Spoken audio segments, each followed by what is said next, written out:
Ouais, Ça c'est fonctionne. rouge. Ouais. Parfait. Anatoly, bonsoir. Bonsoir, buonasera. Alors, j'ai le plaisir de recevoir Anatoly Livry, que mes auditeurs maintenant connaissent bien. Chercheur, universitaire, écrivain, polyglotte, polymathe. La liste est longue de tes compétences. Donc, je suis Merci. ravi de te recevoir aujourd'hui à nouveau, cette fois à À nouveau, je distance. pense que c'est déjà une cinquième fois, quelque chose comme ça. Précédemment, c'était les rencontres tête à tête, mais C'est un maintenant, record. on utilise les voies informatiques. Oui. Exactement. Alors aujourd'hui, nous sommes en 2020, nous sommes le 10 juin 2020, 76 ans après, non pas le débarquement de Normandie, mais le début de l'opération Bagration, enfin, pas tout à fait, encore 5 ou 6 jours, et on est à l'anniversaire de la plus grande opération militaire de l'histoire de l'humanité que personne en Europe connaît, mais c'est toujours intéressant de le reconnaître, de le rappeler. Euh, les, Nous avons beaucoup je crois, moi j'ai sorti mon premier roman. Toi, tu as des nouvelles, des actualités en ce moment? Bah, je me suis occupé à écrire des livres, cette fois-ci des livres français. Voilà, je me suis mis exprès dans l'endroit où j'ai écrit des livres français, parce qu'effectivement, devant tes auditeurs, il faut quand même que je m'excuse, parce que j'utilise assez peu le français dans ma vie professionnelle et, disons, civique. Je vis dans un endroit de Suisse alémanique, donc si vous allez voir, si vous allez surtout entendre que je m'exprime avec un peu trop d'accent en français, tu pourrais me reposer naturellement des questions, mais effectivement, je me suis occupé à écrire un livre français, à terminer un livre français. Donc il y a déjà 2 ouvrages en attente de publication. Un roman qui n'est toujours pas publié, qui était annoncé il y a quelques années, mais il n'ose pas toujours publier, je ne sais pas pourquoi, et mon petit ouvrage de recherche sur Ingmar Bergman et le national-socialisme. Je le vois, donc voilà, ça est reparti. Donc, Voilà. voilà, on était coupé dès que je prononçais le nom du national-socialisme, le censure s'est mis en marche. Et bah, j'espère que ce bouquin sur le cinéma revu sur le point de vue idéologique pourrait voir le jour en automne prochain. Voilà. Naturellement pas dans une maison d'édition universitaire, puisqu'il n'y a pas plus censor actuellement que les éditions académiques. Voilà. Très bien. Alors nous sommes, après le confinement, nous sommes encore pendant des périodes d'émeutes organisées, planifiées, manipulées des gens les plus, on va dire, les plus faibles de la société en réalité. Euh, Y a-t-il encore un avenir pour l'Europe occident et l'Occident en général? Bah, c'est assez dur à dire. Tu vois, c'est assez logique que tes spectateurs parce que je suis revu sur ta chaîne, voit un certain désastre en Occident qui s'accélère, me semble-t-il. Il y a une forte précipitation vers la catastrophe. Bon, effectivement, ça vient des États-Unis parce que en automne prochain, on aura des élections présidentielles. Donc, comme avant les élections de 2016, on a organisé le même type d'émeute raciale. Et là, il y a, disons, la nécessité électorale venant des États-Unis. Mais il y a autre chose de quoi je dois parler, c'est bah, comme l'avait appelé Nietzsche, en fait, ce fut la base analytique de ma thèse de doctorat. C'est ce que j'appellerais ce que Nietzsche appelait, ce que j'ai réanalysé, à savoir le syndrome des élites alexandrines. C'est-à-dire, selon Nietzsche, c'est le phénomène qui perdure depuis 2 millénaires et demi, c'est-à-dire lorsque les élites alexandrines, les plus richissimes, les mieux élevées, commençaient par enseigner à leurs esclaves, ou les métèques, on peut conclure comme ça, les esclaves affranchis, le principe d'égalité, le principe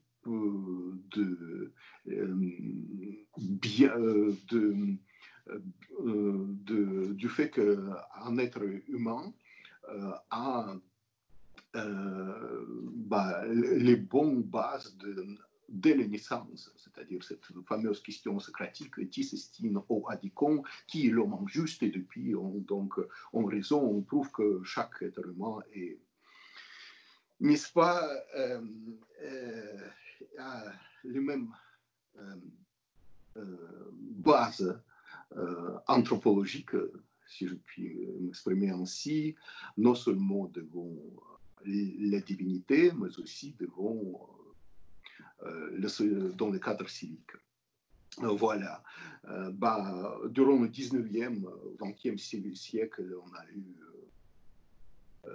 on a eu cette fantôme du communisme qui parcourait l'Europe, n'est-ce pas? C'est par cela que Engels, avec l'aide de Marx, démarre son manifeste du communisme.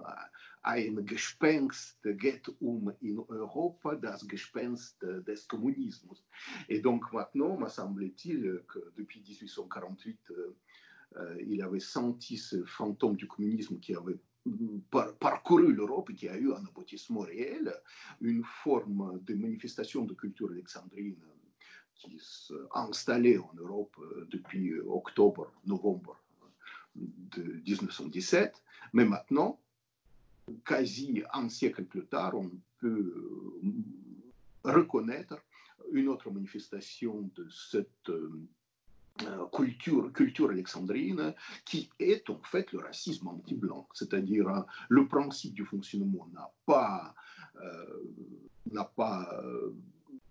varié d'un seul iota, seulement le marxisme-léninisme étant assez complexe à étudier, il faut quand même passer par une forme de talmudisme de l'enseignement, c'est-à-dire quand on apprend le marxisme, puis le marxisme-léninisme, on doit quand même faire les efforts, on doit quand même disons, faire un travail sur soi aussi. On est appelé à une certaine mode de discrimination, naturellement, quand lors de cet enseignement, on l'apprend aussi par certains stades. Donc actuellement, compte tenu de l'abrutissement total de la population occidentale, on ne peut pas non plus même exiger cette étude, cet approfondissement. Donc, on est descendu à un cran encore plus bas, c'est-à-dire, les races n'existaient pas, sauf les Blancs, et donc, mettez-vous à genoux, et les Blancs, et faites votre mea culpa, n'est-ce pas? Et je pense que dans les années à venir, on va assister à cette forme de racisme de plus en plus anti-blanc, de plus en plus institutionnalisé. C'est-à-dire, on va le faire entrer dans le corps législatif, dans le mode de fonctionnement des forces de l'ordre, naturellement. Ça va obtenir une légitimité académique, n'est-ce pas? Parce que on déboulonne toujours les statuts lorsque les régimes se changent, mais on commence par déboulonner les anciens maîtres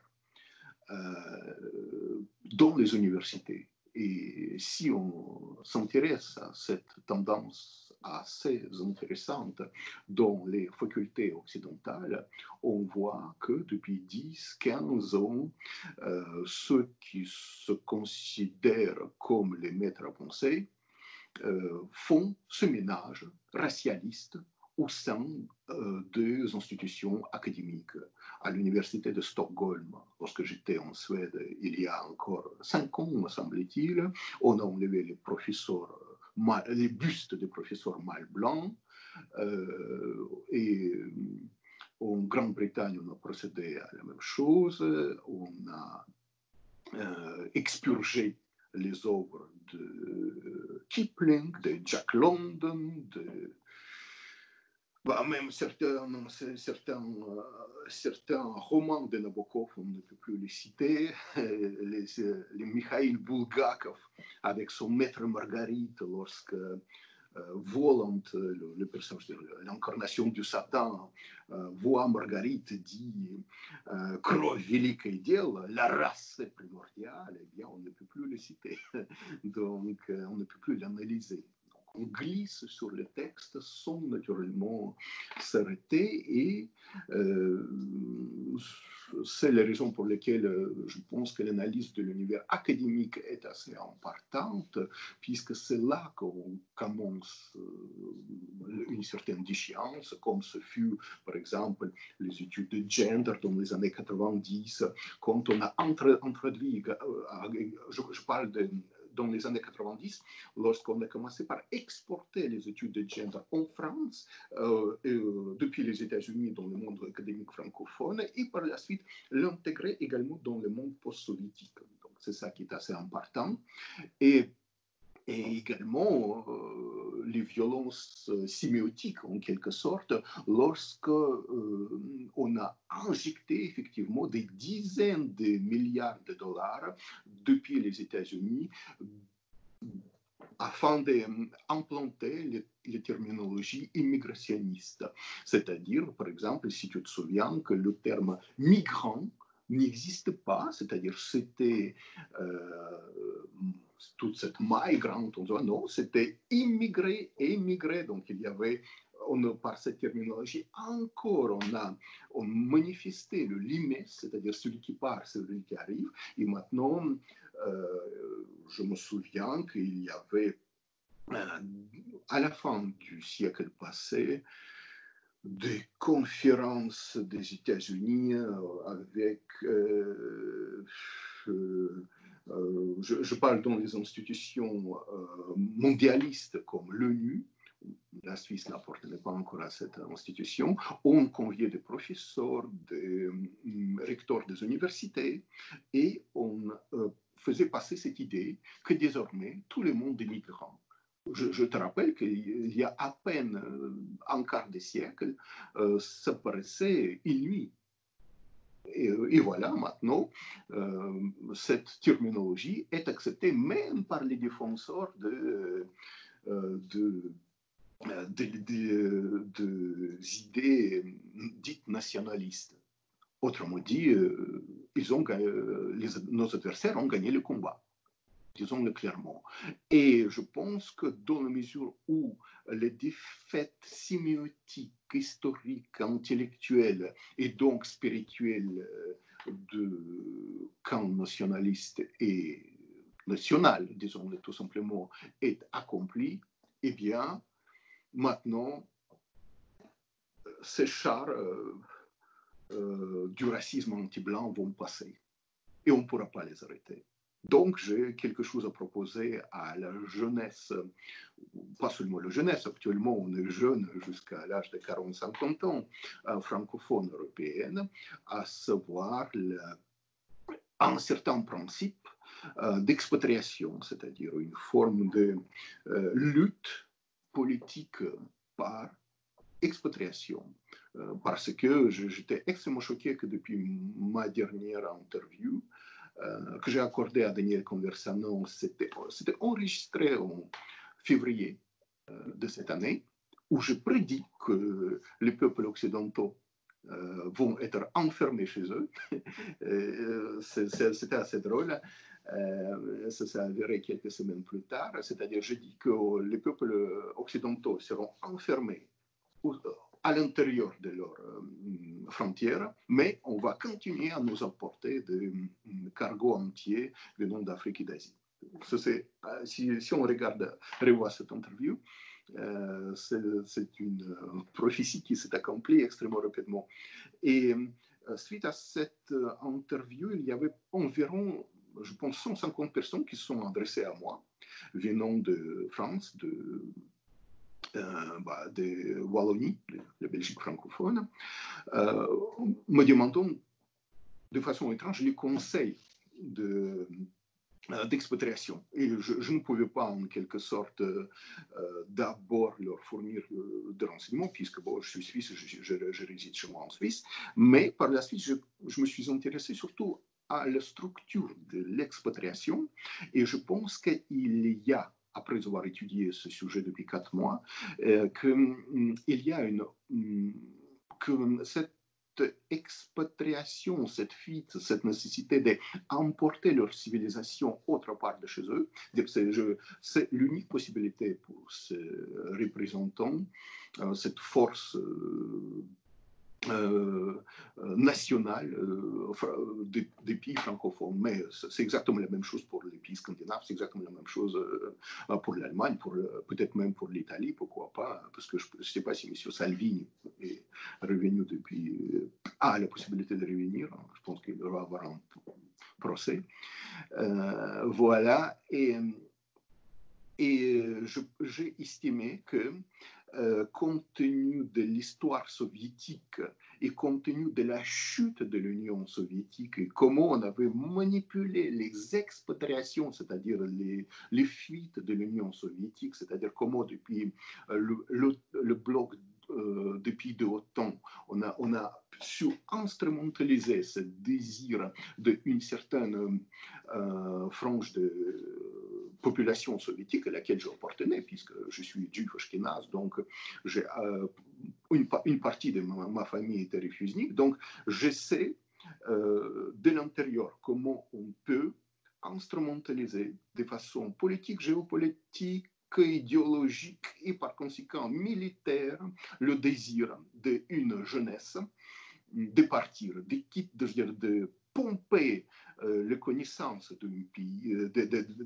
d'un État et se revigorer en quelque sorte sur le plan civilisationnel et par la suite l'expatrier, c'est-à-dire l'arracher et partir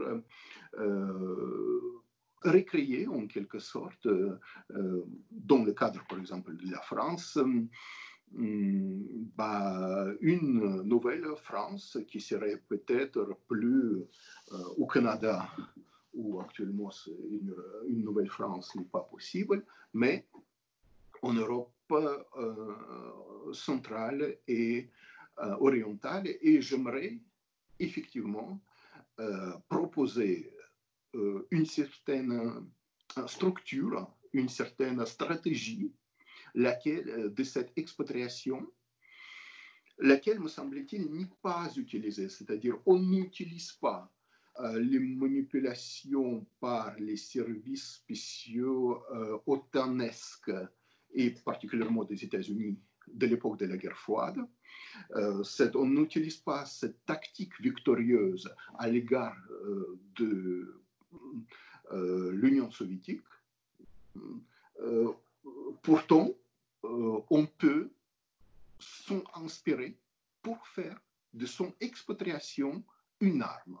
Parce que, effectivement, je pose en quelque sorte cette question maurassienne, c'est-à-dire où est le pays légal, où est le pays réel, et j'estime qu'il y a une nécessité actuellement pour sauvegarder le pays réel, la lutte à mort contre un certain pays légal, et cela peut passer par une façon de lutter contre ce pays illégal francophone qui est ethnocidaire face à son propre peuple, ce serait l'expatriation, mais son organisation exactement comme l'avaient organisé les services spéciaux états-uniens avant les années 90. Voilà. Alors, une première question, j'ai deux questions, mais une première qui me vient à l'esprit, c'est si les forces du pays réel quittent le territoire, la bataille sur le territoire en question est perdue. Ça, c'est indéniable. Alors, parfois, on peut battre en retraite. L'Union, pendant le Barbarossa, la stratégie, enfin bon, bref, ça s'est mis en place, cette stratégie à un moment de retraite en détruisant tout sur son passage. Mais le problème, c'est qu'on risque de laisser un pays qui va être totalement détruit, car évidemment, ça veut dire abandonner le travail de nos ancêtres, tout ce qu'on construit. Alors certes, ce sont des pierres, ce sont des œuvres d'art, ce n'est pas la vie. La vie est plus importante. La génétique peut reconstruire quelque chose qui a été perdu.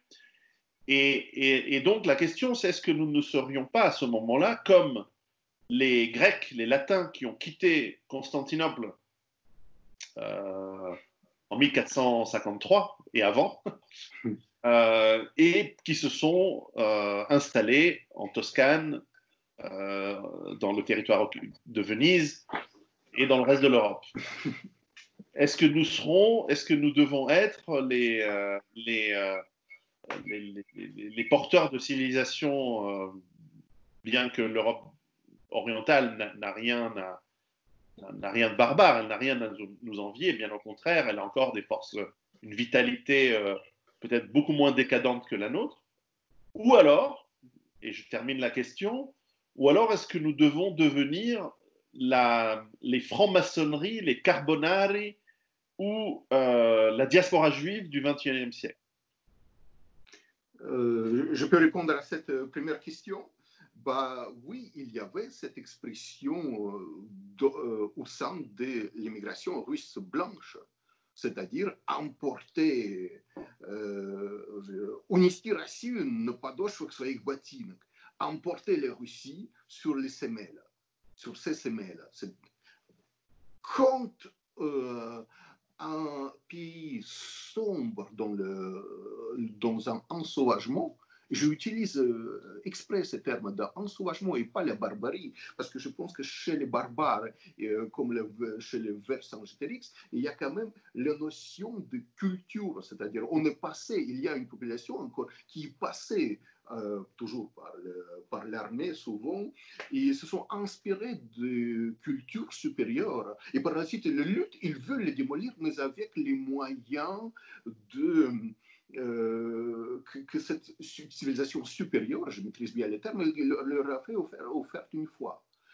Et par la suite, il apparaît quelque chose dans ces civilisations barbares, comme chez les Germains qui ont démoli en partie l'Empire romain, eh bien, eux-mêmes deviennent germaniques romains, n'est-ce pas?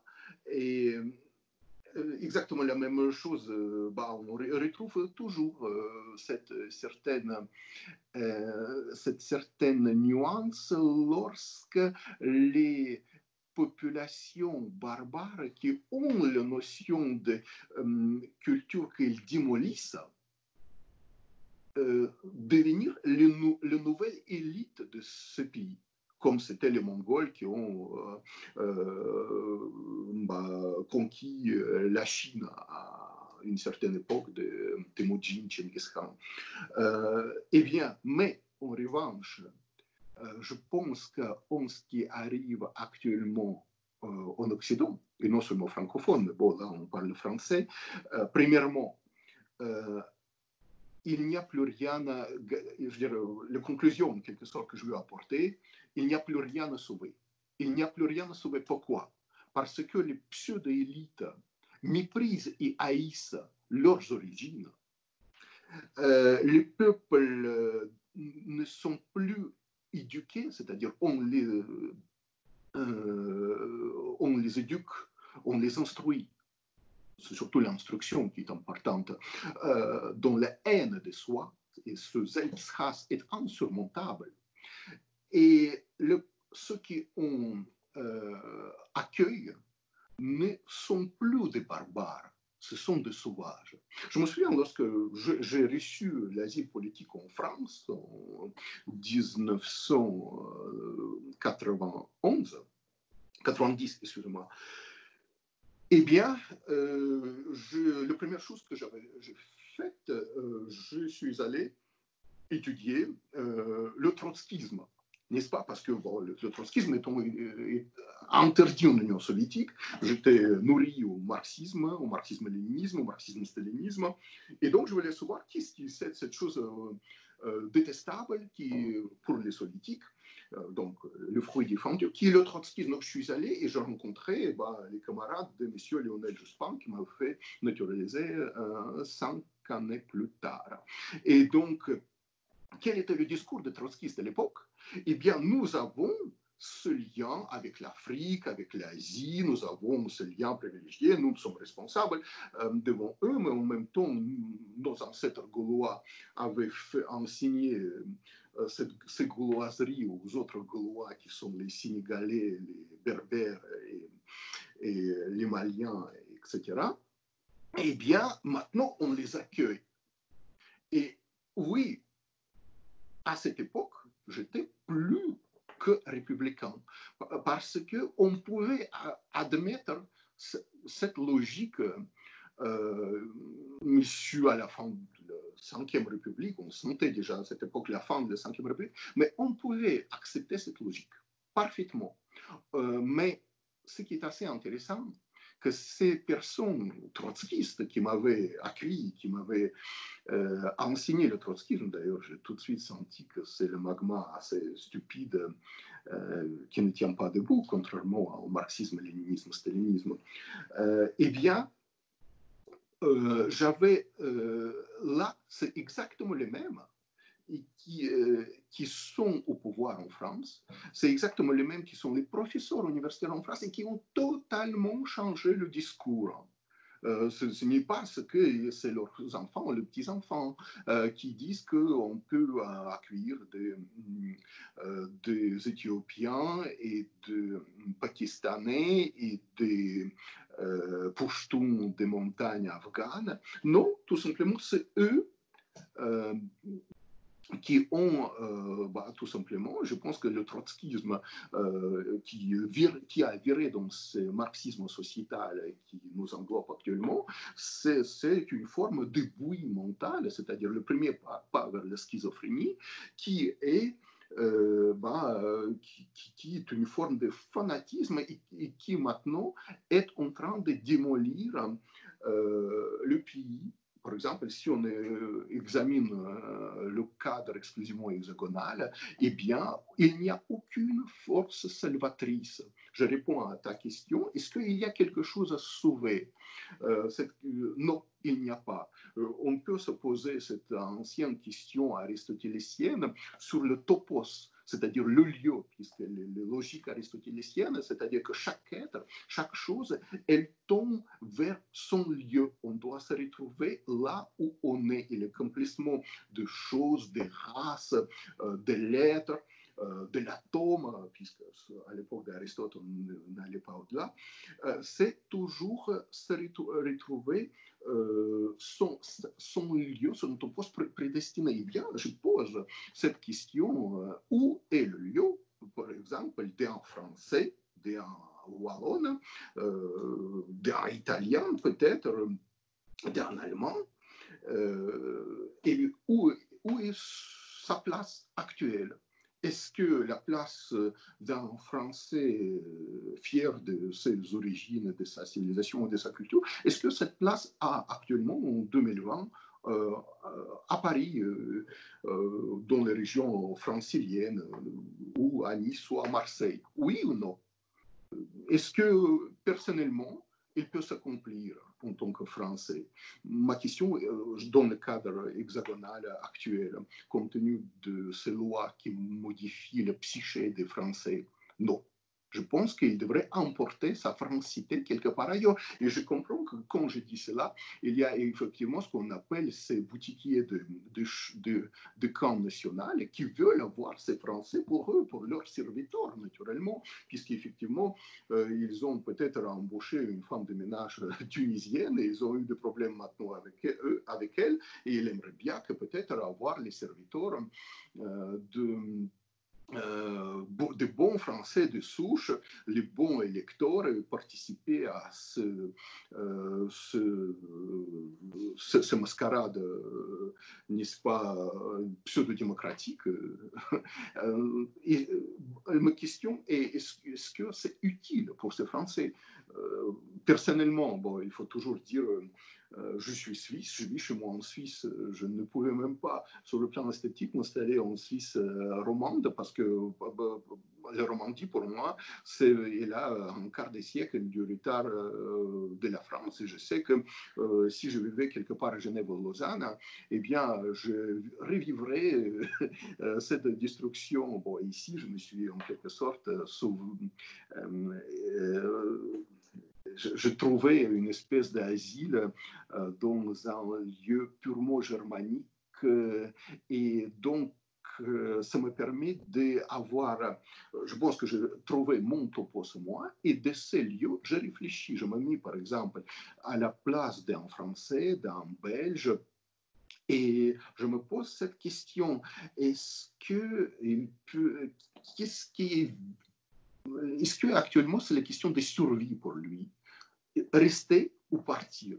Ma question est de partir. Et ma réponse est qu'il devrait partir. Mais j'ai analysé les plus de 150 cas qui m'ont été envoyés après mon interview à M. Conversano et j'ai compris que j'ai examiné aussi comment on s'expatrie et je pense que cette expatriation peut effectivement devenir une arme. Et cette arme n'est pas utilisée. Voilà. Et donc, j'aimerais exposer ça assez brièvement. Ce ne sera pas la dernière interview sur le sujet. J'écrirai les articles dessus, peut-être même un livre. Comment on s'expatrie, c'est assez simple, c'est-à-dire il faut utiliser les tactiques victorieuses des États-Unis ou de bloc otanesque face à l'Union soviétique. Autrement dit, il y a actuellement des personnalités politiques francophones qui se sont expatriées. Et la seule chose à laquelle ils se livrent, c'est d'accueillir d'autres francophones. Ils les accueillent dans les pays baltes, ils les accueillent en Hongrie, ils les accueillent en Roumanie, en Bulgarie, etc. Et me semble-t-il qu'ils devraient, je précise qu'effectivement, on n'est plus du tout dans l'univers bipolaire comme avant, parce qu'avant c'était extrêmement facile. Un réfugié politique de l'époque de la guerre froide qui quittait l'Union soviétique, ou la Pologne, ou la Hongrie, ou le RDA, eh bien, il était reçu tout de suite. Et c'était le centre unique qui le recevait. Ça pouvait être Radio Liberty ou Free Europe à Munich ou BBC à Londres ou les centres aux États-Unis. De toute façon, tout cela a été géré de façon unique. Maintenant, le monde est multipolaire. Et même quand on parle de l'Europe centrale et orientale, il faut bien dire que ce n'est pas du tout un monde unifié. Par exemple, il y a les pays tels que la Pologne, par exemple, c'est un pays assez particulier. Il faut connaître que, par exemple, ses attachements aux États-Unis, ses allégeances idéologiques à l'Union européenne, actuellement, mais cela peut se changer. Il y a par exemple un pays tel que la Roumanie, eh bien, ce n'est pas, disons, les Roumains actuellement, ce n'est pas, autant que je les connaisse, peut-être je les connais mal, eh bien, ils n'ont pas beaucoup d'aspirations politiques. Voilà, c'est ils s'occupent de leur bonheur du présent. Voilà, ils ne parlent pas de grande Roumanie, en quelque sorte. Mais il y a d'autres pays tels que la Hongrie, par exemple. Eh bien, aujourd'hui, on peut dire que le gouvernement hongrois, son président, a une forte opposition idéologique avec certains tenants de globalisme. Naturellement, l'univers n'est pas manichéen. C'est-à-dire, il y a les attachements de Viktor Orban à certains courants globalistes également, issus notamment de ma communauté en Israël. Il faut appeler ces choses comme ça. Alors c'est vrai que, et c'est là où, pardon si je t'interromps, et reprendre ce fil de pensée plus tard, mais c'est là où j'ai une autre question, c'est qu'est-ce qui empêche cette idéologie, parce que tu parlais de la France, mais avec des nuances, le phénomène, on le retrouve maintenant aux États-Unis, il est déjà très présent en Angleterre, au Royaume-Uni, il est présent en Espagne, surtout en Catalogne, il est très présent en Allemagne de l'Ouest, surtout la partie occidentale de l'Allemagne, on le retrouve en Belgique, on le retrouve en Hollande, on le retrouve dans les pays scandinaves. Qu'est-ce qui empêche cette idéologie, y compris par les réfugiés français et autres qui iraient en Europe orientale, qu'est-ce qui empêche cette idéologie de prendre racine, peut-être sur une ou deux générations, comme elle a pris racine progressivement à l'Occident? Qu'est-ce qui l'empêcherait aussi de détruire et de pervertir de la même manière l'Orient? C'est la lutte. Je pense que là, je peux répondre par une anecdote à ta question. Je dis que la lutte, elle est totalement désespérée. Je suis tout à fait d'accord. C'est une lutte de survie. Oui, il s'agit de donner une chance seulement. Tu sais, je vivais pendant pas mal de temps rue des Pierre-Guérin à Paris. Donc, et je suis allé dans c'est la rue où il y a les gardes de l'actuel de l'État, de l'actuel conseiller d'État Nicolas Sarkozy, parce que sa résidence se trouve là-bas. Donc, et sur la place d'Auteuil, il y a peut-être toujours un restaurant où on pouvait dîner jusqu'à 2 ou 3 heures du mat. Et je fréquentais là-bas, je me suis lié en amitié avec une personne qui se disait, qui buvait beaucoup de Dom Pérignon 2002 à l'époque, et il se disait quelqu'un qui a prévisionné le couple Sarkozy en, comment le nommer pour ne pas violer les règles de YouTube, disons en poudre blanche, on peut dire comme ça. Eh bien, effectivement, cela explique certaines escapades de M. Sarkozy à le président, parce que j'avais l'impression que parfois, lorsqu'il ne lisait plus des choses qu'on lui avait préparées, sous l'emprise de la drogue, il laissait s'échapper des idées profondes dans lesquelles il baignait tout à fait naturellement. Eh bien, cette fameuse phrase qu'on ira ensemble, tous ensemble, vers nouvel ordre mondial, et personne, je veux bien dire personne, la citation n'est pas exacte, ne pourra s'échapper, j'adhère parfaitement à cela. Je pense que la puissance destructrice de cette forme de cosmopolitisme est tellement omniprésente et souveraine qu'il n'y a que très peu de chances de le battre. Effectivement, les personnes qui s'en vont actuellement sur les bords du lac Balaton ou à Riga ou à Varsovie, eh bien, ils gagneront peut-être, dans le meilleur des cas, 25-30 ans pour eux, pour leurs enfants. Oui, mais il y a aussi une autre logique de l'histoire, si je peux emprunter cette terminologie marxiste, qui veut dire que souvent des forces destructrices se prennent à leur jeu.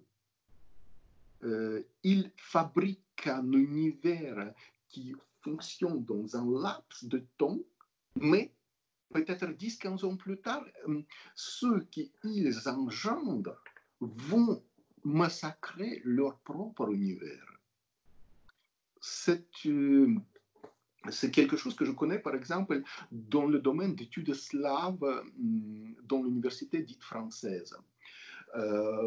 J'ai écrit pas mal de travaux sur le feu personnage qui était le compagnon de Léon Trotsky et Pierre Pascal. Eh bien, je donne seulement cet exemple, eh bien, c'était un jésuite. C'était quelqu'un qui était élevé par les jésuites avec une idée jésuitique qui est extrêmement actuelle dans le cadre du pape actuel.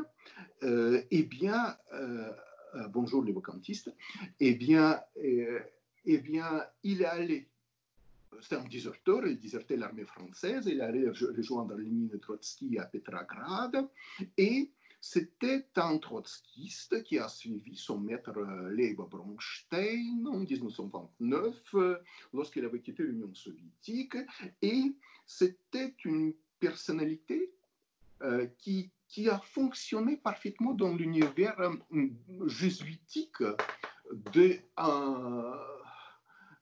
étant élevé dans les canons du fonctionnement de l'ordre des jésuites.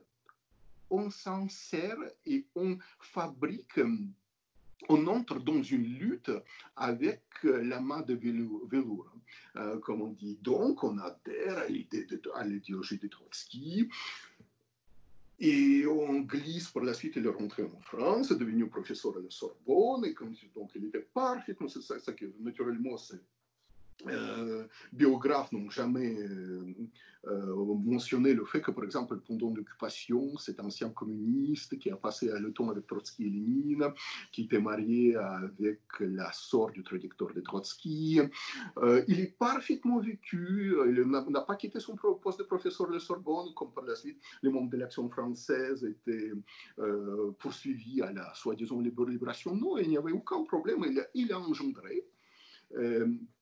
Il a engendré un univers assez étrange.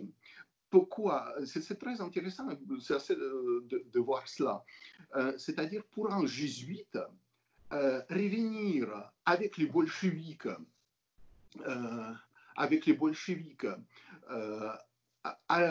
démolisseurs de dynastie des Romanov, disons, c'est combattre les réformes à la russe. Parce que depuis 1866, il y avait donc les réformes victorieuses qui a été amenée, je veux dire, on peut dire le protestantisme à la russe, si tu veux, c'est-à-dire toute proportion gardée naturellement, et qui ont gardé le pouvoir avec cette dynastie germanique qui était de facto Romanov, qui a fêté 300 ans en 1913, mais qui était la dynastie de Gottorp depuis 1762, depuis le mariage de Pierre III et Catherine. Donc, ce fut une dynastie germanique à 100%. Et donc, là, c'était en quelque sorte le revanche, ce qu'on appelle le revanche centenaire, naturellement, d'une certaine forme du catholicisme, toujours placé dans le cadre russe, naturellement. Et c'est pour cela que ce fameux Pierre Pascal, c'était une authentique ordure, naturellement, puisqu'il avait écrit les travaux sur Avvakum, c'est-à-dire le résistant à l'esprit, disons, à la réforme de l'Église orthodoxe. Il fait naturellement aucune différence entre les starobriaцы, les adeptes de vieux rites, et les staroverts, les vieux croyants. C'est vraiment, ces travaux, en fait, c'est l'œuvre de l'ordure, parce qu'en fait, les vieux croyants à la Russe, c'était c'était le mélange, ce qu'on appelait la double croyance, la двоеверие, le mélange du paganisme et de l'orthodoxie. Et il fait le mélange total, c'est-à-dire toute son œuvre, c'est l'œuvre des perversions, lesquelles, c'est une illustration parfaite, cela fonctionnerait dans une séminarie de l'école tenue par les jésuites. Cela pourrait fonctionner. En revanche, il avait investi dans l'abrutissement des études slaves et il a fait amener une nouvelle génération de professeurs venus au professorat avec une structure stalinienne qui est le Conseil national des universités, où en France, il y a un organe central qui choisit qui peut chercher la place de maître de conférence et de professeur, et qui par la suite, une génération plus tard, avait abouti à cette révolution orange qui est le mai 68, et c'était déjà, il avait véritablement choisi des personnes qui étaient pour la plupart bêtes, ne maîtrisant pas couramment la langue qu'il devrait enseigner, à savoir le russe. Donc pour cela, elle devrait faire venir des filles de joie ex-soviétiques.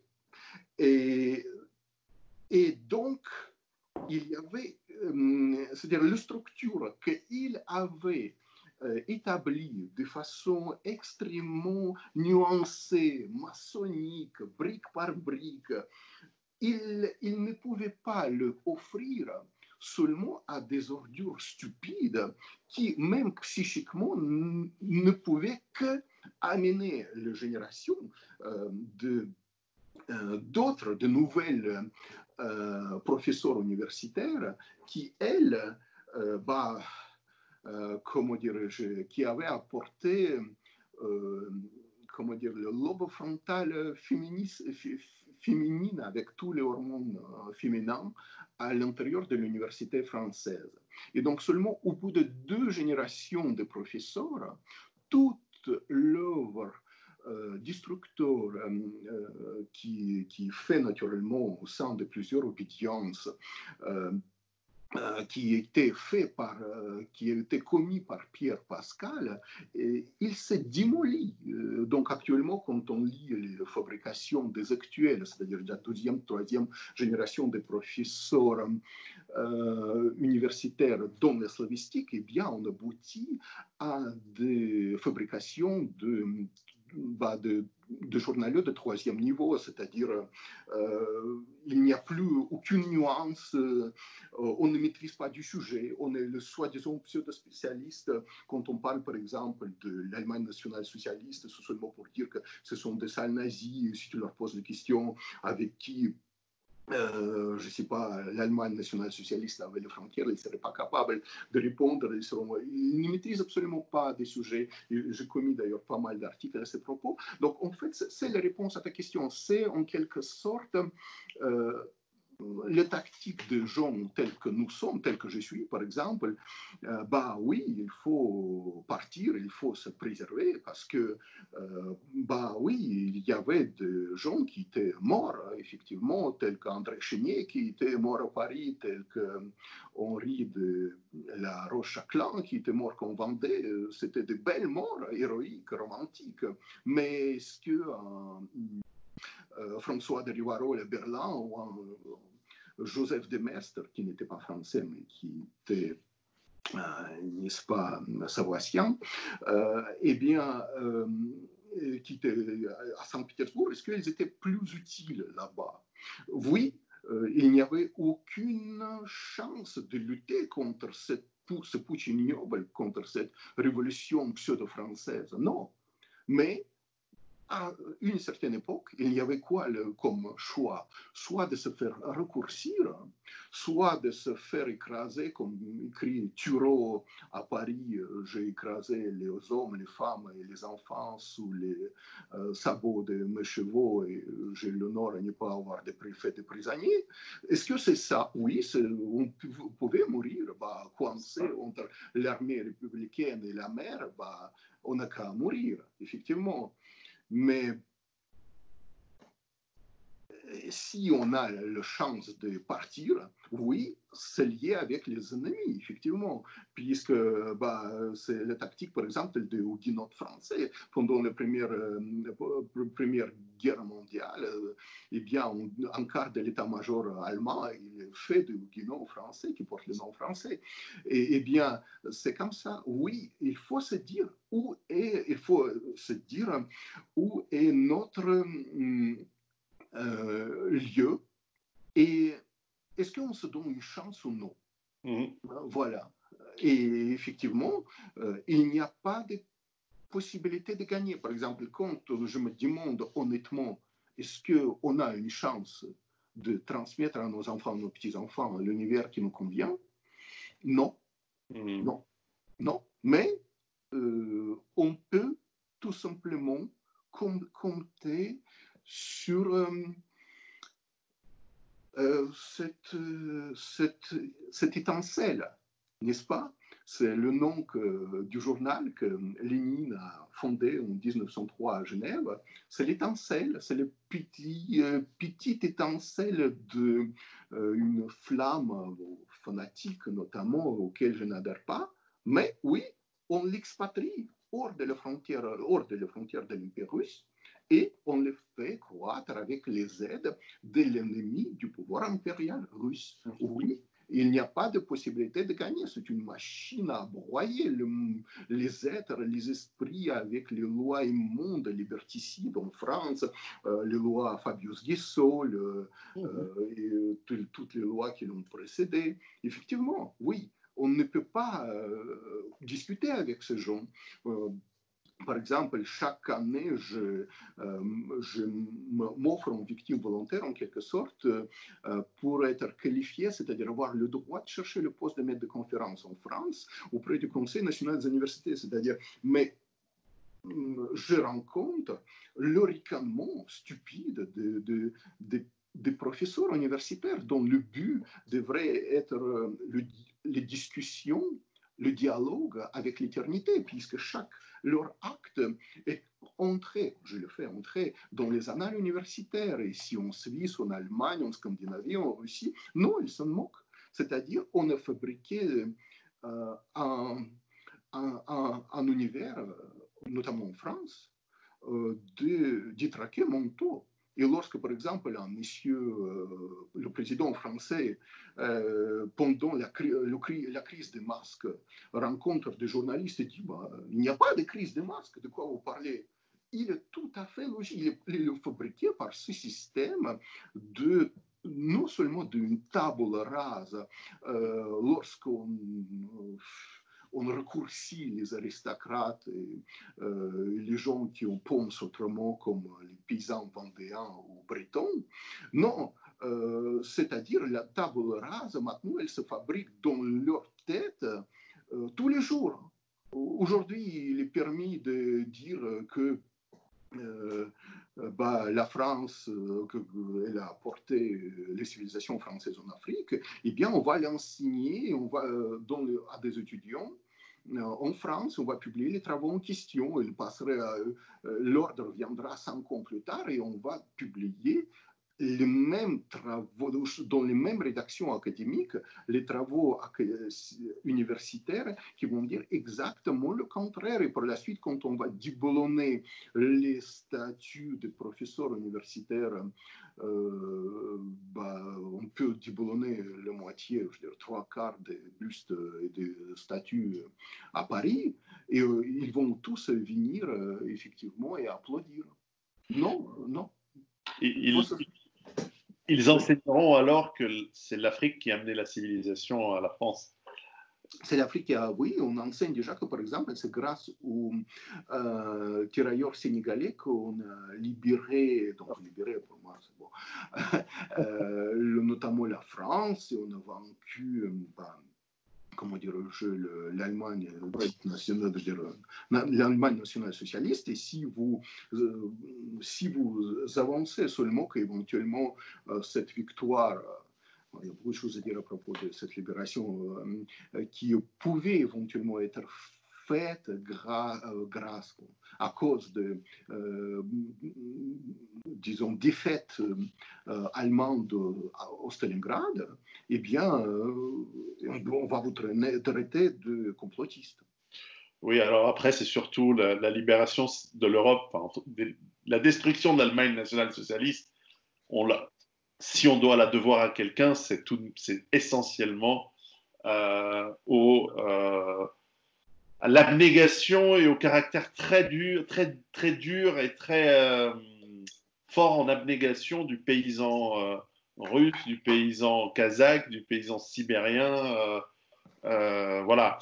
Maintenant, une autre stratégie que j'ai déjà entendue chez certains intellectuels, comme mon ami, par exemple Michel Drac, est de dire, au fond, alors je n'utilise pas les mots à lui, je prends des mots à moi, mais le fond de la pensée reste une théorie qui est la sienne, qui est de dire, en fond, plus rapidement Paris se transforme en Bamako, plus rapidement Londres se transforme en un Karachi, mais en moins bien. Et plus rapidement, eh bien, le système ne peut plus tenir, puisqu'il ne tient que sur l'impôt et le travail des Européens qui travaillent dur, ou qui vivent, certes dans le tertiaire et de manière parasitaire, sur l'acquis de 4, 5, 6 siècles de richesses accumulées, de culture et qui a une certaine valeur. Alors, certes, cela voudrait dire que nous devons accepter la destruction de certains de nos trésors et de nos territoires, mais après tout, ça fera des ruines à visiter pour les touristes dans quelques siècles, comme on visite Rome aujourd'hui, ou Athènes. Et d'un autre côté, alors ça c'est une remarque, et d'un autre côté, ce que tu disais très justement sur le fait de devoir vivre, les Irlandais qui ont combattu presque 1000 ans pour avoir leur indépendance contre l'envahisseur anglais, ont un dicton qui est Live today to fight another day. C'est un de leurs proverbes qui est de dire en fait survis aujourd'hui pour que tu puisses te battre demain. Parce que c'est vrai que mourir aujourd'hui, comme tu l'as dit, tu as cité La Roche-Jacquelin et d'autres, ça peut être glorieux, c'est une belle mort. Je trouve que c'est une belle mort. Et parfois elle est nécessaire pour certains, pas pour tous. Mais évidemment, ça termine la chevauchée, ça termine l'histoire. Donc, en tout cas pour les morts. Donc, comme disait Platon, était Socrate, corrige-moi, seuls les morts ont vu la fin de la guerre. Donc oui, ça c'est vrai que ça je vais dans ton sens. Il faut pouvoir vivre pour pouvoir combattre. Et je reprends une autre personne française, une personnalité on va dire, de la droite nationale en France, Laurent Ozon, qui dit on peut tenir avec les ongles et les dents pendant des décennies et tout reconquérir sur des tanks russes en quelques semaines. Oui. Peut-être. Peut-être, oui. L'exemple des Irlandais est parfait, puisque combien de personnes vivent en Irlande, si on accumule aussi l'Irlande du Nord, ce serait peut-être 7 millions à tout casser, mais combien est-il d'Irlandais dans le monde? Comment ils se reconnaissent? Ils se reconnaissent grâce à leur foi et grâce au fait que leur père et leur mère sont des Irlandais. Ils sont des dizaines de millions dans le monde. C'est-à-dire, toutes les polices, je ne sais pas ce qu'on dit maintenant, en Nouvelle-Angleterre, elle est irlandaise. Oui. Mais comment? Tous ces dizaines de millions d'Irlandais, ils ont survécu en tant qu'Irlandais grâce à la préservation de leur race, parce qu'ils se marient entre eux, c'est ça un juif qui le dit, parce que depuis que je suis tout gosse, depuis que j'ai 4, 5 ans, depuis que je suis tout petit, je me souviens, mes parents me posaient toujours cette question, qui tu amènes comme ami à la maison? Est-ce que c'est un juif? Est-ce que c'est pas c'est un goy? Excuse-moi, c'était comme ça. Ouais, Donc, cette question de race, c'est primordial. Et écoute, bah oui, les Irlandais, ils ont sauvé. Bon, l'Irlande, c'est la première colonie anglaise, naturellement. Et ils sont battus, ils sont pactisés, ils ont partiellement accepté le foi de leurs ennemis et les autres ne l'ont pas fait. Donc, c'est la raison d'une guerre sanglante et terroriste. C'est fini le terrorisme. Voilà, mais pour la plupart, ils sont partis. Ils sont partis. Aujourd'hui, l'Irlande, pour y avoir travaillé, Dublin ressemble à Londres et les grandes villes d'Europe occidentale. C'est une ville qui est cosmopolite comme les autres. Oui, actuellement, oui, tout à fait. Et bon, je vais quand même donner quelques points stratégiques.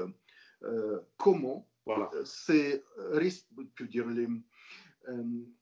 les zones fortes de l'expatriation, comment devraient-ils se comporter? C'est-à-dire, ils ne le font pas actuellement. Et ça, c'est fort dommage. Ils devraient tout simplement accepter, suivre les tactiques victorieuses qui étaient élaborées par le CIA. C'est-à-dire, il faut se lier avec les gouvernements locaux. Mais, naturellement, parce que pour l'instant, ce qu'ils font, et je le vois, ils ne font que recevoir dans leur centre des Français expatriés. Pour l'instant, ce sont les hommes pour la plupart, parce qu'il n'y a pas encore de femmes qui partent. Elles vont partir lorsqu'elles vont être victimes de viols en masse. Il n'y a pas beaucoup de Françaises qui partent seules. Et bientôt, il y aura encore des familles qui vont partir de plus en plus pour préserver leurs enfants. Mais on les accueille quelque part à Bucarest, quelque part à Tallinn, quelque part à Sofia, mais on finit cela, c'est-à-dire il n'y a pas de travail politique, il n'y a pas de travail idéologique.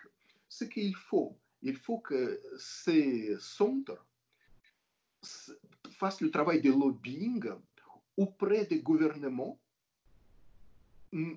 qui sont de l'Europe centrale et orientale, qui sont en opposition idéologique, financière, politique, militaire, avec les phares du globalisme au sein de l'Union européenne, notamment les républiques dites françaises.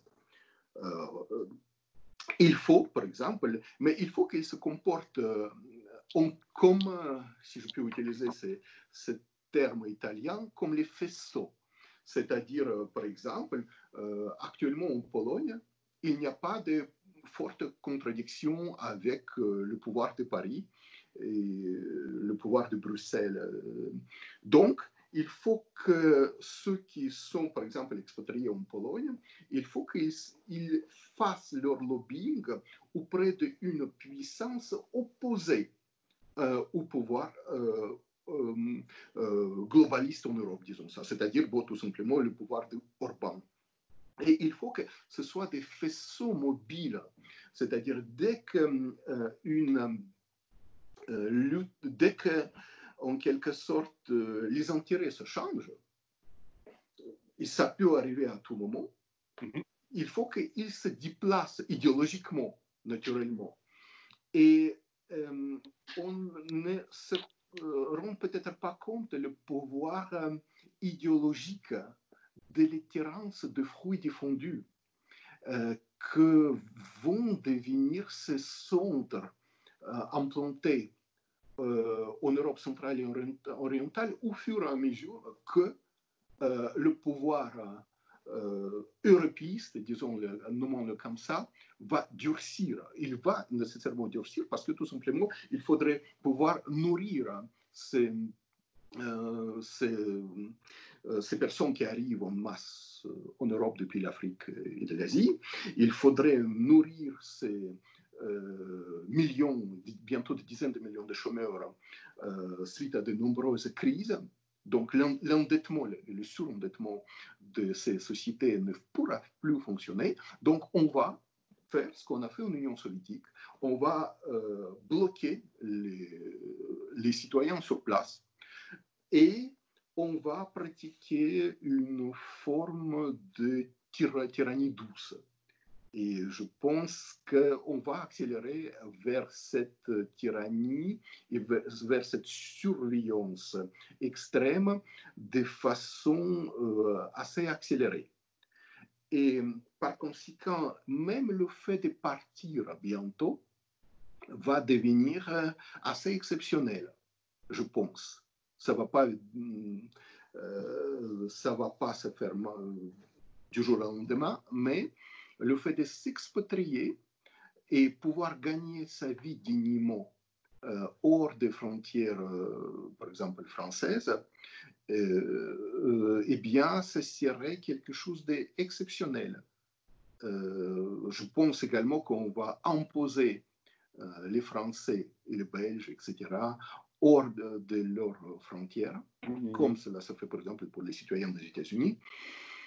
Tout simplement, les États-Unis ont la possibilité militaire et politique pour le faire. En revanche, les États tels que la République dite française n'aura pas trop de ce pouvoir de contrainte. Voilà. Et, je pense que ce à quoi il faut inciter les Français, c'est je parlais de ce centre qui devrait les accueillir en se liant avec de pouvoir en Europe centrale et orientale en opposition idéologique, mais également il faut une préparation à la soviétique pour ces expatriations. C'est-à-dire, il faut recueillir de façon quasi bureaucratique toutes les violences que des Français subissent sur place en France. Par exemple, je reçois des dizaines de témoignages comme ça et j'incite les spectateurs de m'en envoyer davantage. Par exemple, une femme française marseillaise qui a subi ce qu'on appelle l'agression sexuelle sans le viol et qui vient porter plainte au commissariat et on lui dit mademoiselle, très franchement, comme il n'y avait pas de pénétration, il n'y aura pas de plainte, mais il y aura la main courante. Voilà. Donc, voilà. Et puis, de quoi se plaint-elle? Elle vient d'être culturellement enrichie. Enrichie, voilà. Et en plus, elle se retrouve le cousin de violeur qui porte l'uniforme. Oui, c'est trop en plus.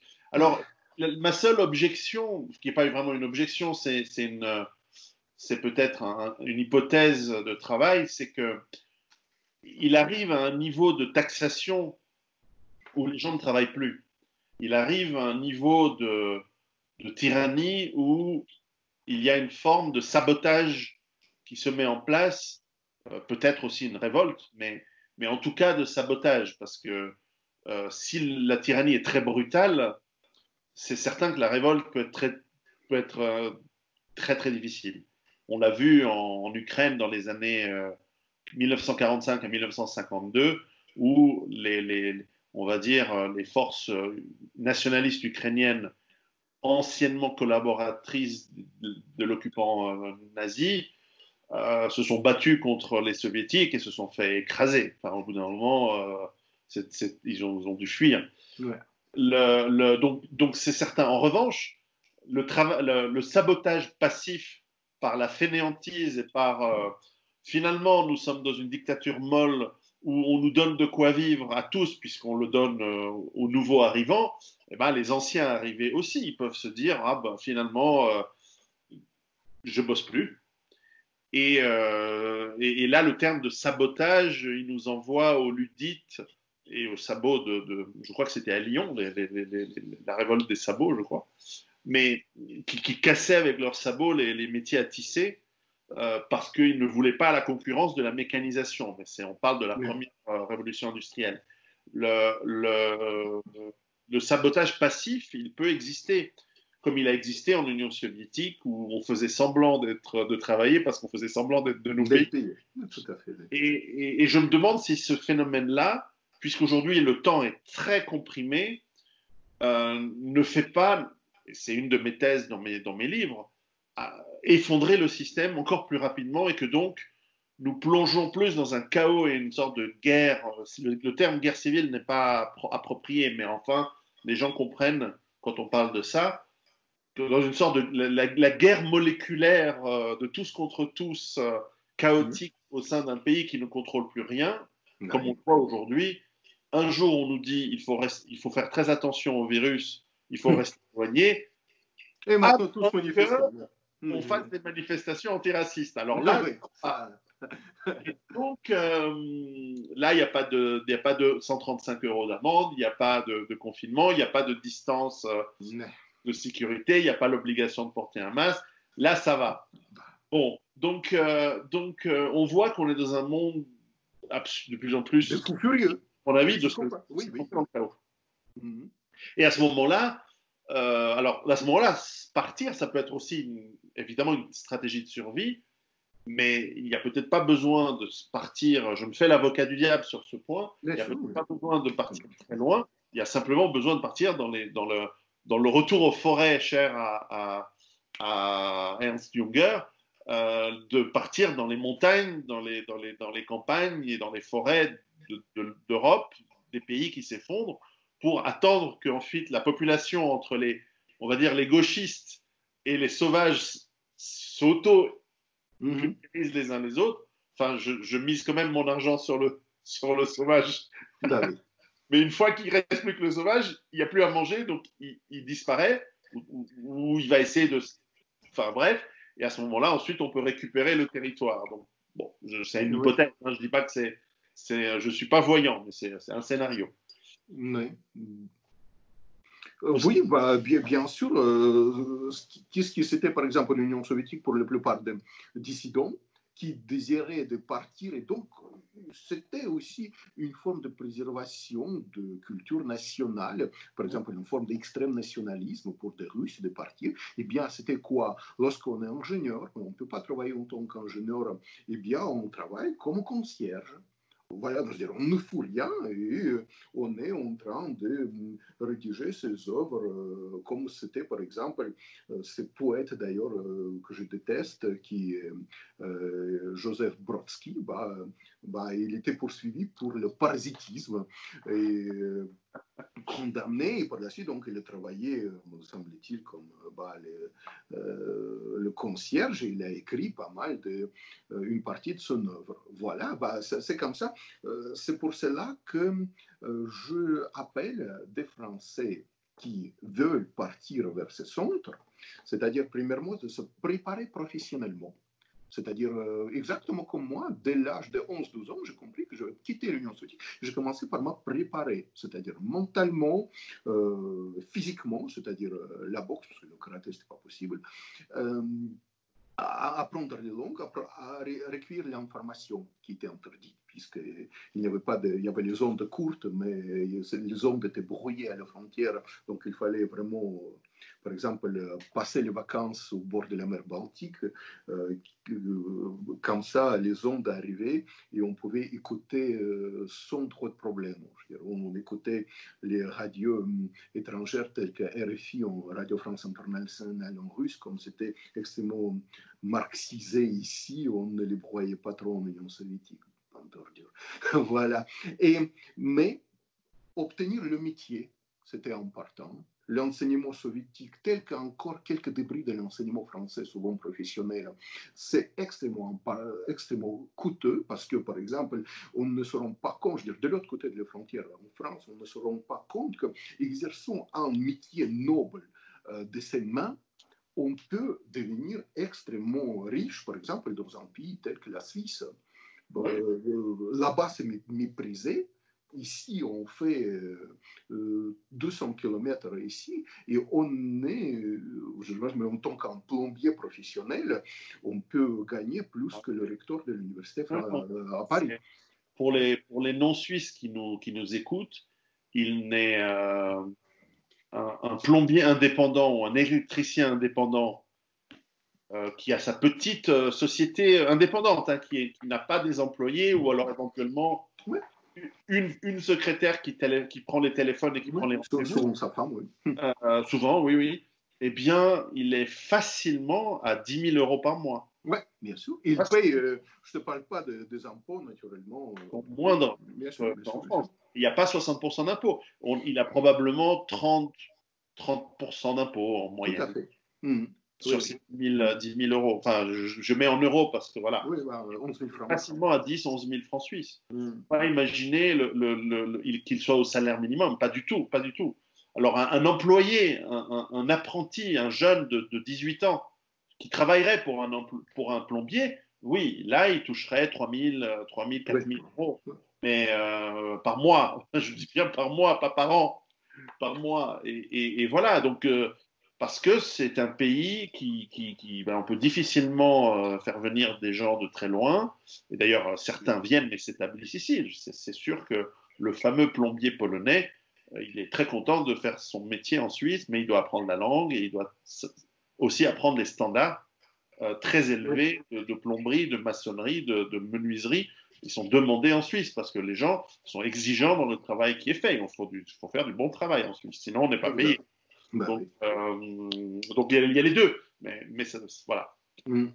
Et surtout, ça je continue, il faut absolument préparer son petit dossier subversif. Ce que, par exemple, moi, je fais avec le Conseil national des universités, et comme je l'avais mentionné lors de nos interviews précédentes, je le porte tout simplement à des mécènes qui, eux, jusqu'à présent, avaient le Suisse, qui avaient la bêtise ou la simplicité ou la naïveté de financer les projets scientifiques franco-suisses. C'est-à-dire, je coupe tout simplement, c'est-à-dire avec l'information, les renseignements de violence que je subis en France, ou par exemple, comme on disait en Union soviétique, cause toujours tu parles à mon cul. C'est-à-dire, franchement, là-bas, cette information n'a aucune valeur. Mais bien placer cette information ici en Suisse, bien, je peux dire que je suis un dissident français le plus destructeur, puisque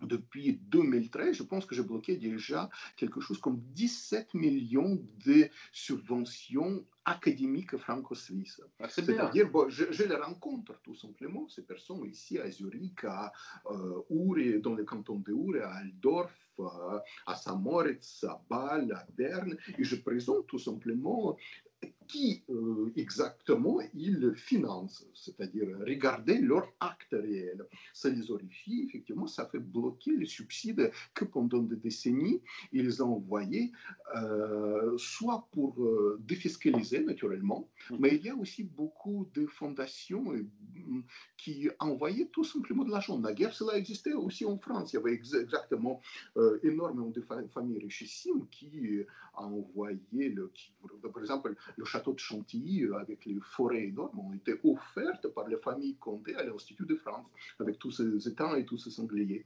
Bah oui, mais maintenant on a ruiné toutes ces grandes familles françaises, soit on les a détruites, soit on les a massacrées pendant la libération, soit on les a fait fuir quelque part ici en Suisse ou en Amérique du Sud. Et maintenant on se prostitue auprès de Suisse qui le fait, c'est exactement les mêmes fonctionnaires français. Donc, eh bien, donc c'est pour ça que je ne suis pas quelqu'un comme ces philosophes qui disent faites pas ce que je fais, faites ce que je vous dis. Non, je pratique, je fais cette subversion moi-même. Et donc ce que je vous dis maintenant, faites-vous à votre petite échelle. C'est-à-dire, vous massacrez quelque part par, comment dire, par les chances pour la France, vous portez plainte avec vos 15 jours d'ITT, et bien on vous dit, ce sera une macaron, tout cassez-vous. Eh bien, enregistrez ça avec, préparez votre petit dossier, renseignez-vous, vous subissez plusieurs violences et par la suite apportez-les à des centres des Français expatriés, c'est-à-dire reprenez pour cela exactement la même structure qui existait, par exemple, entre les centres qui existaient à Washington sur les renseignements issus de l'Union soviétique, qui envoyaient, par exemple, cette information pour être traitée au Pentagone, par la suite, ça descendait dans les centres de lutte idéologique qui furent toutes ces radios combattues par l'Union soviétique, d'ailleurs avec exactement la même idéologie antiraciste et antifasciste, si on, dans les années 70. Voilà. Et vous verrez que c'est une arme de destruction massive, l'idéologie. À quoi je veux en venir? Que par exemple, s'il y a actuellement le lobbying qui travaille auprès de par exemple, les personnalités telles que Viktor Orban, disons, le gouvernement hongrois, et qui ferait monter les dossiers des réfugiés politiques français en Hongrie, ce sera un coup idéologique pan-européen. C'est-à-dire, quand on commence à pousser, par exemple, la Hongrie ou un autre pays qui est assez réticent, qui est la Croatie, à accueillir soit les Arabes de Syrie, soit les Congoïdes d'Afrique, pour remplir leur quota de réfugiés politiques. Et bon, il y a beaucoup de choses à dire à propos de la Convention de Genève de 1951, qui me semble-t-il assez périmée, mais bon, on modifie beaucoup de choses sur la santé, sur l'écologie, mais cette Convention des droits des réfugiés admise dans un univers d'à peine 2 milliards, maintenant on va tout droit à 10 milliards, mais on ne l'abolit pas. C'est assez drôle. Donc ici, on va, si les lobbies francophones, je parle de ces centres, de ces leaders, vont inciter, par exemple, actuellement, le gouvernement hongrois de remplir leur quota de réfugiés politiques, mais le remplir avec des Français qui subissent le traitement racial en France, c'est-à-dire, eh bien, où les Wallons, où les Italiens, etc., eh bien, effectivement, le gouvernement de Budapest sera naturellement très ravi, je pense, de remplir leur quota de réfugiés politiques et surtout, par la suite, engager une lutte idéologique. Parce que comment fonctionnait ce centre de CIA? Il recevait les réfugiés soviétiques tels que j'étais à l'époque et on les faisait témoigner. Et qu'est-ce qui faisait ces témoignages?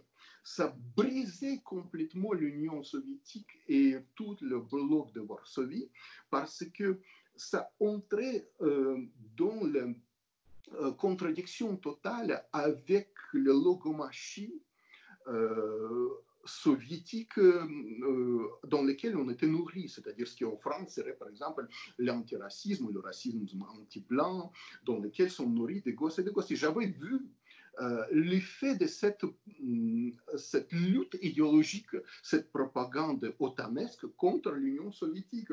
Par exemple, j'étais quasi l'unique juif parmi mes amis à Moscou de l'époque de l'Union soviétique et j'avais des personnes qui étaient fortement liées par leur famille à l'armée soviétique, au KGB, ou au GRU, c'est-à-dire le KGB de l'extérieur, pour simplifier, qui étaient élevés dans la haine de l'Occident.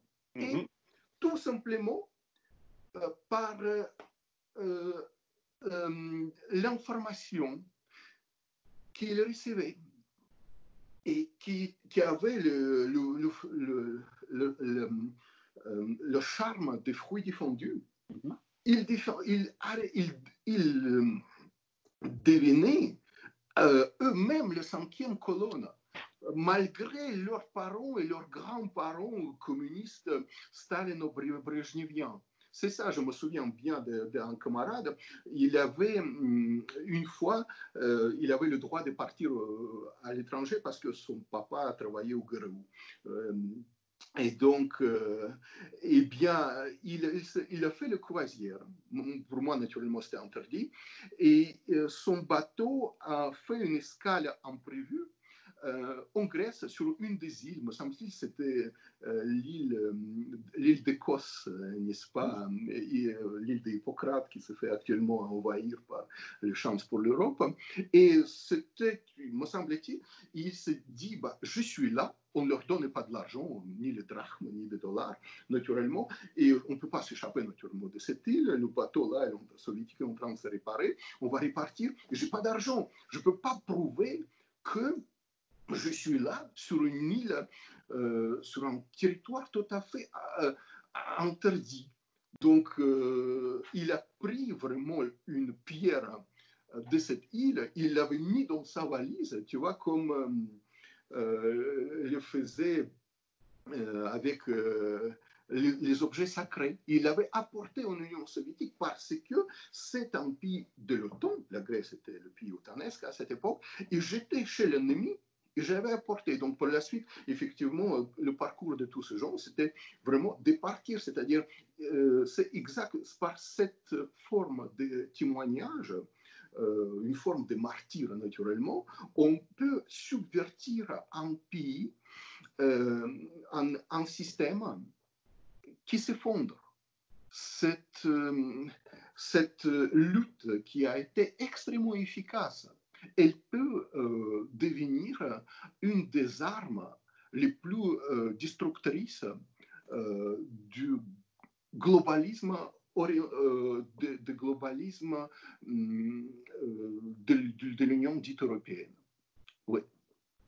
Eh bien, je pense que en tout cas, c'est un scénario qui est pas du tout improbable. Je pense que ce sont des stratégies qui méritent d'être réfléchies.